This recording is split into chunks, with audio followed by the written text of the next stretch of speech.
नमस्कार, देश की बात में आपका स्वागत है। मैं आपके साथ अनुराग मिश्रा।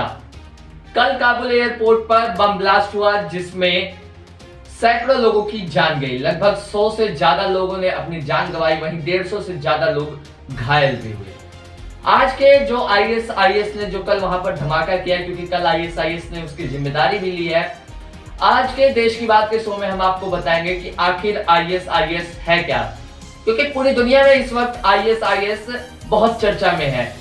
इसकी हम आपको शुरुआत से लेकर, इसकी जड़ से लेकर और अभी तक ये कहां तक पहुंचा है, आईएसआईएस के बारे में पूरी जानकारी आज के इस वीडियो में, आज के इस प्रोग्राम में आपको देखने को मिलेगी। जितने भी बच्चे हैं, बुजुर्ग हैं, बूढ़े हैं, सबको ये जानना जरूरी है कि आखिर आईएसआईएस है क्या, क्योंकि सबसे मजबूत आतंकवादी संगठन आईएसआईएस, इसका जन्म कहां से हुआ, आखिर इतना चर्चा में कहां से आया, आखिर इस संगठन का निर्माण किसने किया और इस संगठन को इस समय कौन चला रहा है। आज की देश की बात में हम इसी मुद्दे पर जिक्र करेंगे, लेकिन उससे पहले आइए नजर डाल लेते हैं देश विदेश की बड़ी खबरों पर। काबुल एयरपोर्ट पे हुए बम धमाके में 100 से ज्यादा लोगों की मौत, 150 से ज्यादा लोग हुए घायल। काबुल एयरपोर्ट पे हुए धमाके की आईएसआईएस ने ली जिम्मेदारी। तालिबान के डर से लगातार अफगानिस्तान छोड़ रहे हैं लोग। पंजाब में सियासी बवाल के बीच नवजोत सिंह सिद्धू का बड़ा बयान, फैसला लेने की नहीं दी छूट तो बजा देंगे ईद से ईद।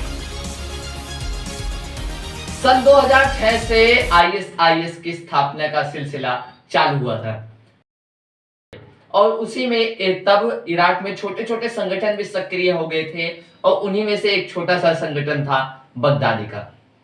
सन 2006 में बगदादी का संगठन बेहद ही छोटा था और बेहद ही कम लोगों, नाम मात्र के बराबर ही हथियार जो थे बगदादी के पास थे। अब सवाल ये उठता है कि बगदादी के पास इतने हथियार आए कहां से और छोटा सा एक संगठन देश का नंबर सबसे खतरनाक आतंकवादी संगठन कैसे बन गया। इसको जानने से पहले आपको इराक की मिस्ट्री समझनी होगी। आपको बता दें कि इराक में जब 2011 से अमेरिकी सैनिक वापसी अपने देश चले गए, तब इराक में आईएसआईएस वो अपने पैर पसार चुका था और बगदादी ने अपने संगठन का नाम आईएसआई रखा, यानी Islamic state of Iraq. Baghdadi ने अपने संगठन का नाम रखा। उसके बाद बगदादी ने सीरिया की तरफ रुख किया, लेकिन सीरिया में उसे 4 साल तक कामयाबी नहीं मिली। सीरिया अपने गृह युद्ध से जूझ रहा था। वहां के 2 मोर्चों ने ही राष्ट्रपति के खिलाफ मोर्चा खोला हुआ था। जो दो संगठन थे, उन्होंने राष्ट्रपति के खिलाफ मोर्चा खोला था और इसी बात का फायदा बगदादी ने उठाया।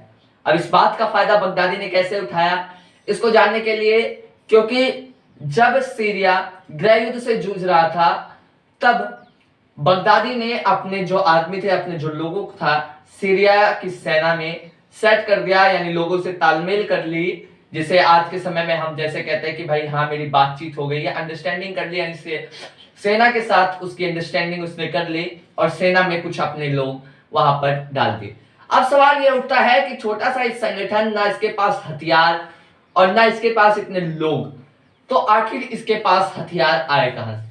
4 साल तक बगदादी को सीरिया में सफलता नहीं मिली, लेकिन 2013 में फ्री सीरियन आर्मी के जो जनरल हैं, उन्होंने पहली बार दुनिया के सामने आकर कहा कि यदि उन्हें अगर हथियार और मदद ना मिली तो वो 1 महीने के अंदर बागियों से अपनी जंग हार जाएंगे।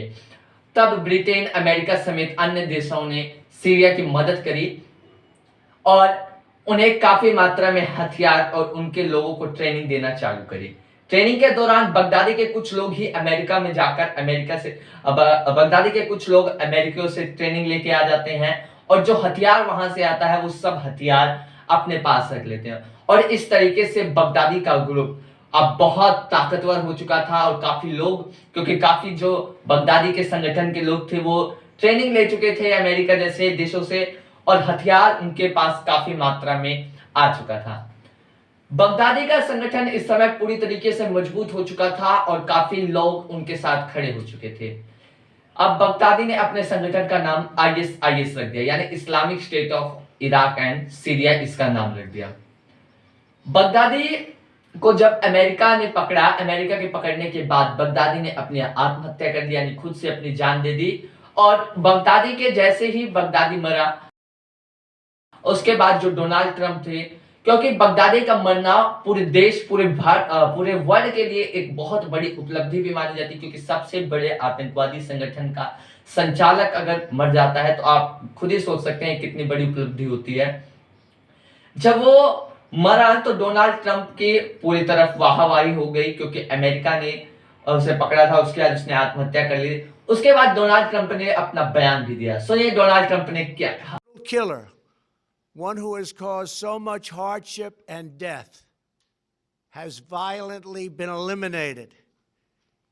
He will never again harm another innocent man, woman, or child. He died like a dog. He died like a coward. The world is now a much safer place.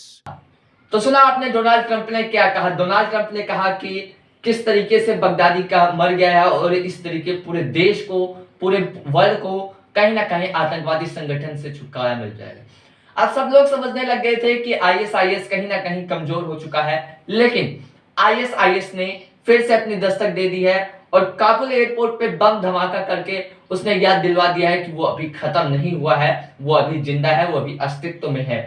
अब आईएसआईएस क्योंकि बहुत ही बड़ा आतंकवादी संगठन है और आप देख सकते हैं किस तरीके से कल काबुल एयरपोर्ट पे जो धमाका हुआ वो बहुत ही दयनीय था, क्योंकि उसमें लगभग 100 से भी ज्यादा लोगों की जान गई है और 150 से भी ज्यादा लोग वहां पर घायल हुए हैं।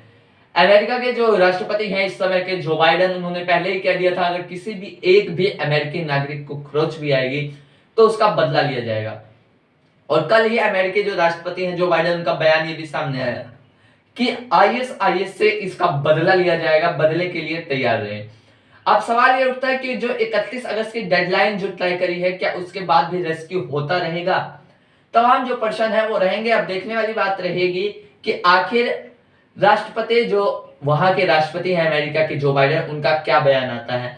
आईएसआईएस के बारे में आज की हमारी ये जानकारी आपको कैसे लगी कमेंट करके हमें बताएं और हमारे चैनल को सब्सक्राइब करना ना भूलें।